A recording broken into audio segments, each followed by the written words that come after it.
Hi, and welcome back to my channel. I'm the Recruiting Maven. Just continuing the dialogue about how to recreate yourself in the fourth industrial revolution.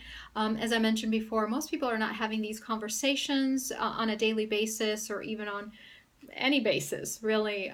Certainly the people that I speak to when I bring this up in a light conversation, or whether I'm networking or maybe talking to a friend on the phone or even a candidate, most of them really don't have a lot to contribute to that question when asked.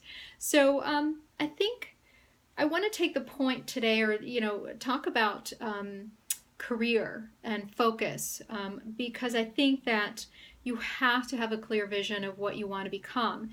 And when that focus or that goal is no longer there, maybe a robot has taken over your job, and I know that is going to certainly happen over the next few years. And when I say few years, 3 to 5 years to be exact.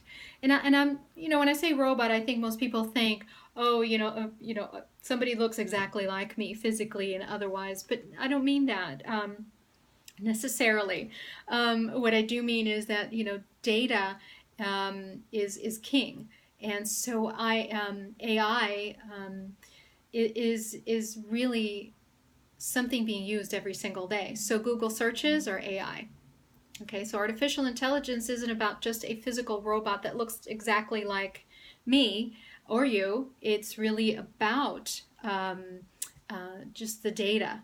Okay, so it's a really little bit different way of looking at it, right? But if these systems are already doing, say for instance, all my sourcing, as a recruiter I source for candidates, right? So I have a Java developer position in Indiana that I need to source and start looking for that person. Well, there's already in place programs that will source for me, right? And so it takes a portion of my job and a portion of my hours that I could be earning money, and all of a sudden, my job starts to change, right? And then I can only assume that it's going to continue down that road. It doesn't necessarily, we're not going to de-evolve, right?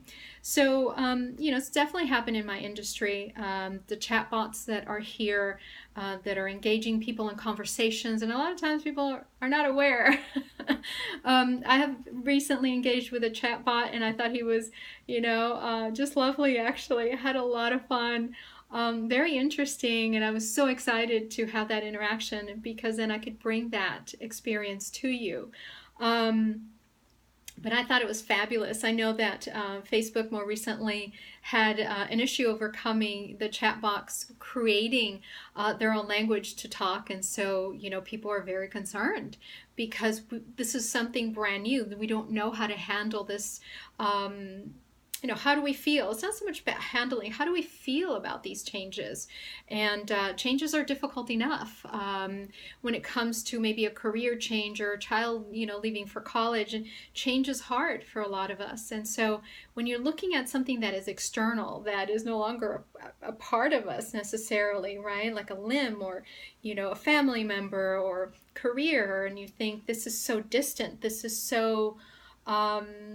I guess in a way off-putting, right? We have a hard time connecting to that, relating to that. So how do we overcome that?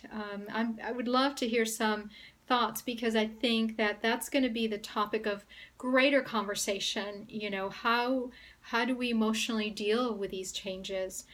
It's not just about the changes, but how do we deal with it when somebody's trying to recreate a lung in a 3D printer?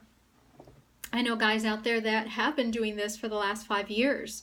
Okay, 5 years, that's 2012. Okay, so 2017 is a brand new world, and I haven't kept up with them, but I would be hard pressed to, actually kind of hesitant to want to know exactly. But again, that's where we're moving, and so we're not de-evolving. So emotionally, I want to know, how do you deal with that? How are you dealing with that? And once I present this information to you, how does that make you feel? So again, you must have a clear vision about what you want to become, but when that vision is no longer available, then how do you recreate yourself? And so I want to provide you with some solutions in the near future as I evolve video vlog for you. Well, that was a mouthful, wasn't it? But certainly, you know, I want to open up the discussions. You know, there's so many things I've been delving into, focus groups that you can make money online, to just about anything and everything, those digital nomads type of positions that everyone would love to work from their home, off the laptop at Starbucks, or maybe travel the world and work from your laptop. And so I want to bring some of those solutions and some of the best solutions for, you know, the time that we're having this discussion. Because again, 6 months from now, it'll be something else that will be presented and available to be able to be a digital nomad. And so would love to continue the dialogue with you. Love to hear some of your ideas. Please subscribe to my channel and make sure that you hit that little bell so you get my notifications. I do upload twice a week, and I look forward to seeing you there, and hopefully you're having a wonderful afternoon. Take care.